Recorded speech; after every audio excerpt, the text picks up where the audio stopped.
Hey guys, thanks for tuning in today and watching another video.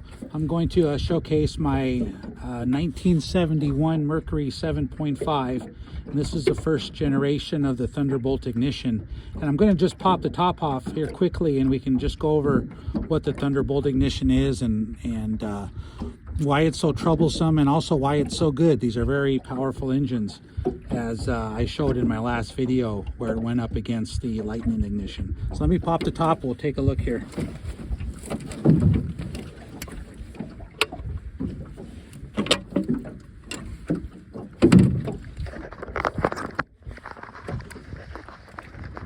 Okay, so as the industry in a whole was changing in the 70s, most manufacturers were getting away from points because they just tend to be the weak link, and they were going to the CDI little electrical boxes that kind of process the electricity from the coils. And back in the old days, of course, you had two coils up top here, and they had a primary winding and a secondary winding, and they got their magnet on the flywheel, and that power went from the primary to the secondary and directly to the spark plugs.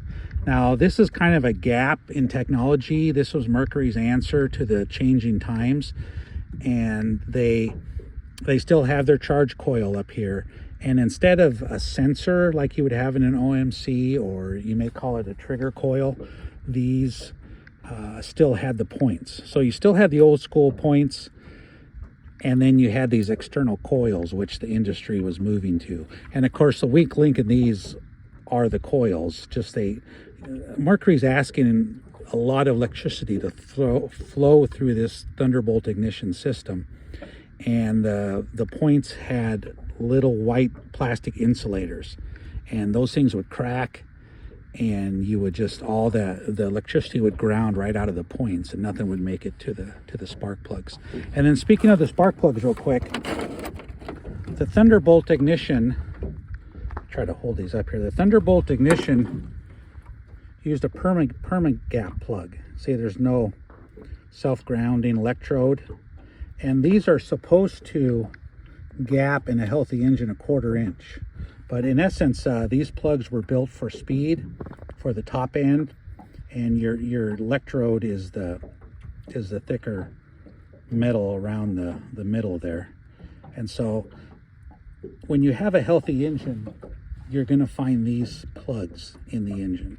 When you don't have a healthy engine, you're going to find these regular standard plugs, and these will work in this, but you're just not going to get the same sort of power. So I'm going to put the top on, and we're going to get this thing speed tested. I have to put you on the holder because these tops are a little troublesome.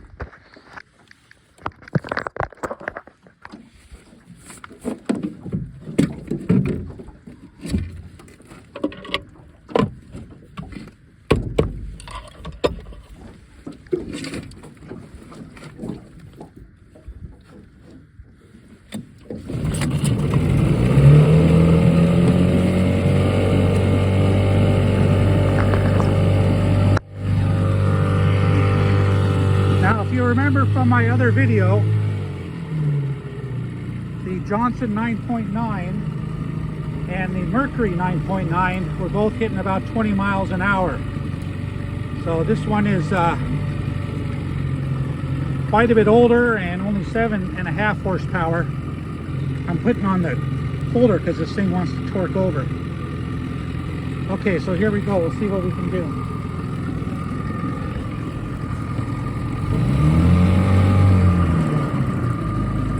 Once I put it in gear.